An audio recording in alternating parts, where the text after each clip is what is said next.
As Qasmi media में खुशामदीद। बांग्लादेश ने अपने विश्व गुरु का एक और नकाब उतार कर फेंक दिया है। अभी तक तो चलो तसल्ली थी कि डोनाल्ड ट्रंप ही पानी पिलाए हुए हैं, दुनिया के सबसे ताकतवर देश का सबसे ताकतवर नेता है, उसके सामने नरेंद्र मोदी जी की सांस अटक जाती है, क्या करे। फिर हुआ कि शी जिनपिंग के सामने भी नरेंद्र मोदी साहब की सांस अटक जाती है। लाल लाल रंग की आंख एकदम चेरी की तरह नरम हो गई है। लेकिन अब तो बित्ते भर का बांग्लादेश भी बोलने लगा है और लगातार बोल रहा है कि कौन नरेंद्र मोदी जी हैं। अब देखिए कि नरेंद्र मोदी साहब का मुंह तक नहीं खुल रहा है और विश्व हिंदू परिषद ने बांग्लादेश के खिलाफ भारत के अंदर तूफान खड़ा कर दिया और तूफान खड़ा कर रहा है।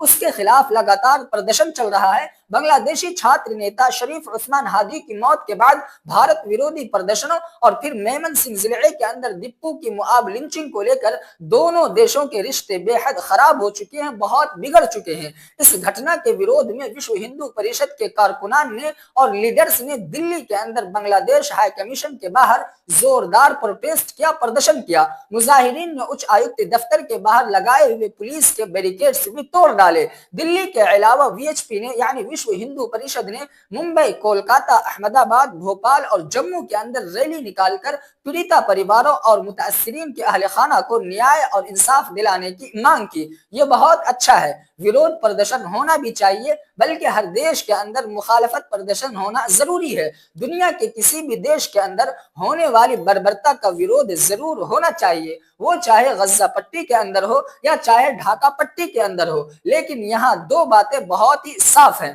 पहली बात तो ये है कि क्या भारत के अंदर अल्पसंख्यकों और अकलियतों के हालात उससे बेहतर हैं? इंडियन एक्सप्रेस की एक रिपोर्ट ही जरा देख लीजिए। ये रिपोर्ट नहीं है बल्कि ये अल्पसंख्यकों और अकलियतों को लेकर मोदी और योगी का कैरेक्टर सर्टिफिकेट है। अखलाक की लिंचिंग के मामले में सरकार ने जानबूझकर आरोपियों को बचाने के लिए, मुलजिमीन को बचाने के लिए केस को कमजोर कर दिया और अब तो सीधे ही योगी की सरकार हाईकोर्ट तक पहुंच गई कि हम मामला ही वापस लेना चाहते हैं। क्यों भाई? क्योंकि इससे शांति बने रहेगी, सुकून का माहौल रहेगा। यही तो बांग्लादेश के बहुसंख्यक कर रहे हैं कि बांग्लादेश के अंदर अगर हिंदुओं को रहना है तो हमारे कायदे के हिसाब से रहना होगा। वहां की सरकार भी बहुसंख्यक समुदाय से आने वाले हथियारों को और कातिलों को बचा रही है और यहाँ की सरकार भी, यहाँ की हुकूमत भी कातिलों को बचा रही है।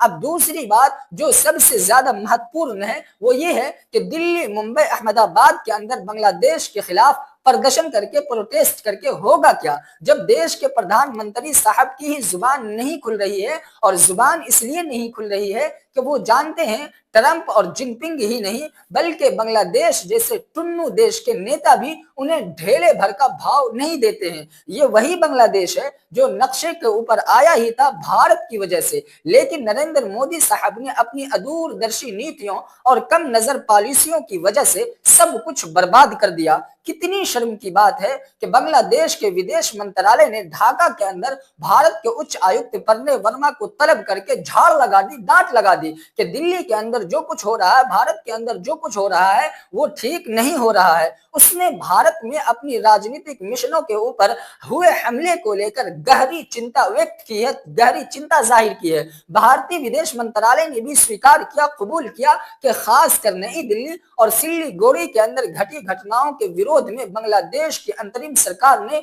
भारतीय उच्च आयुक्त प्रणय वर्मा को तलब किया था। बांग्लादेश ने कहा कि ये हिंसा और डराने और धमकाने की घटनाएं अस्वीकार्य हैं, अनएक्सेप्टेबल है, नाकाबिले कबूल है। ऐसे काम न सिर्फ राजनीतिक कर्मचारियों की सुरक्षा को खतरे में डालते हैं बल्कि अमन और रवादारी जैसे मूल्यों को भी कमजोर करते हैं। सीधी धमकी है एक तरह से ये। और सुनिए, बांग्लादेश की सरकार ने भारतीय उच्च आयुक्त को निर्देश जारी कर दिया कि सभी दूतावासों और सिफारत खाने और संबंधित ठिकानों की सुरक्षा कड़ी की जाए। तो समझ लीजिए नरेंद्र मोदी साहब ने क्या हालत बना दी है हमारे इस देश की और क्या होकर रह गई है विश्व राजनीति के अंदर उनकी हैसियत कि बांग्लादेश जहां न तो सरकार है, ना व्यवस्था है, ना ताकत है, ना पैसा है, ना कोई आलमी साख है। वो भी भारत को तरेर करके आंखें दिखा रहा है और घूर करके आंखें दिखा रहा है कि आप जो कुछ कर रहे हैं वो हमें मंजूर नहीं है। ये इसलिए और भी ज्यादा शर्मनाक है कि 10 दिनों के अंदर ये दूसरी बार है जब भारतीय उच्च आयुक्त को तलब किया गया। बांग्लादेश के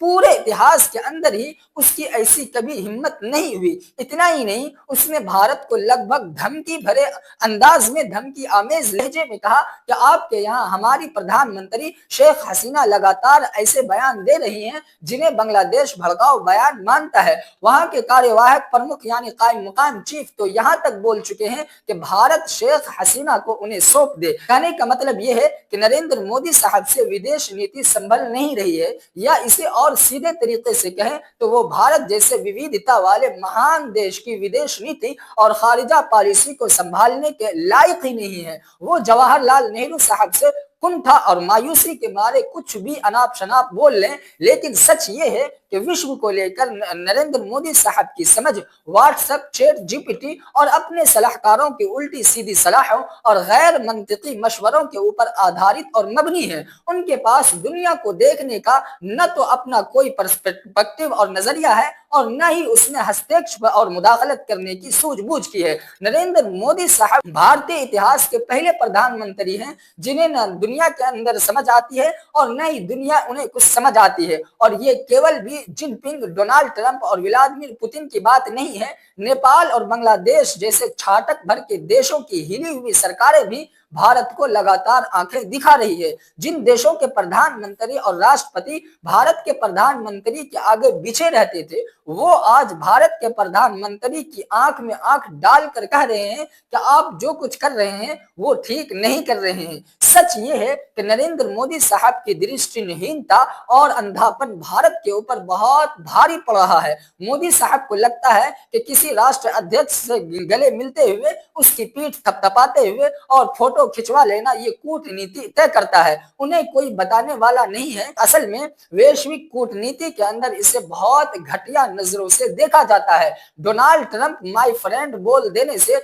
कोई नेता दोस्त नहीं बन जाता है, वरना टैरिफ के ऊपर नरेंद्र मोदी साहब के पैरों तले से डोनाल्ड ट्रंप जमीन क्यों खींच लेते। और आज हालत ये हो चुकी है कि बांग्लादेश भारत के उच्च आयुक्त को बुलाकर निर्देश दे रहा, हुक्म दे रहा है कि अपनी सरकार को जरा समझाइए। जिसके देश के अंदर लोकतंत्र की धज्जियां उड़ी हुई हैं, वो हमें लोकतंत्र के ऊपर प्रवचन और मशवरा दे रहा है, क्योंकि हमारे देश के प्रधानमंत्री की कुर्सी के ऊपर एक कमजोर आदमी बैठा हुआ है। और बांग्लादेश सरकार ने, भारत सरकार ने इन घटनाओं की जांच कराने, भविष्य के अंदर ऐसी घटनाओं को रोकने के लिए जरूरी कदम उठाने और भारत के अंदर स्थित बांग्लादेश की राजनीतिक मिशनों और उनसे जुड़ी हुई सुविधाओं की सुरक्षा सुनिश्चित करने को कहा है। बयान के अंदर कहा गया है कि बांग्लादेश सरकार को उम्मीद है कि भारत सरकार अपनी अंतर्राष्ट्रीय और राजनीतिक जिम्मेदारियों के तहत तुरंत उचित कदम उठाएगी ताकि राजनीतिक कर्मियों और दूतावासों की गरिमा और सुरक्षा बनी रहे।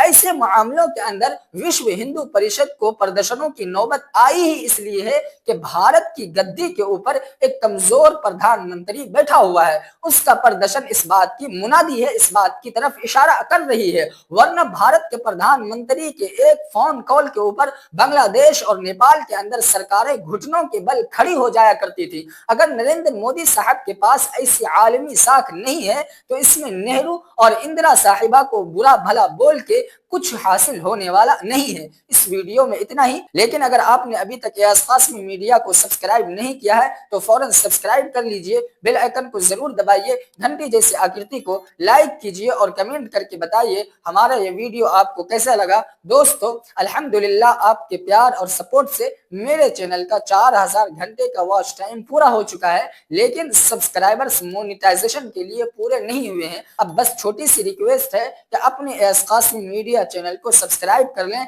इस चैनल से जो भी इनकम होगी, जो भी कमाई होगी, हर महीने के इनकम का 25% सदका गरीब और जरूरतमंद लोगों तक जरूर पहुंचाया जाएगा इंशाअल्लाह। आपका एक सब्सक्राइब न सिर्फ मुझे हौसला देगा बल्कि किसी मजबूर की मदद का जरिया भी बनेगा। वीडियो को आखिर तक देखें, पसंद आए तो लाइक करें और इस नेक काम में हमारा साथ जरूर दें। अगर आप चाहते हैं कि सच, इतिहास और हक की ये आवाज और ज्यादा मजबूत हो, तो इस मिशन में हमारा साथ दें। अस्सलामु अलैकुम रहमतुल्लाहि व बरकातुहू।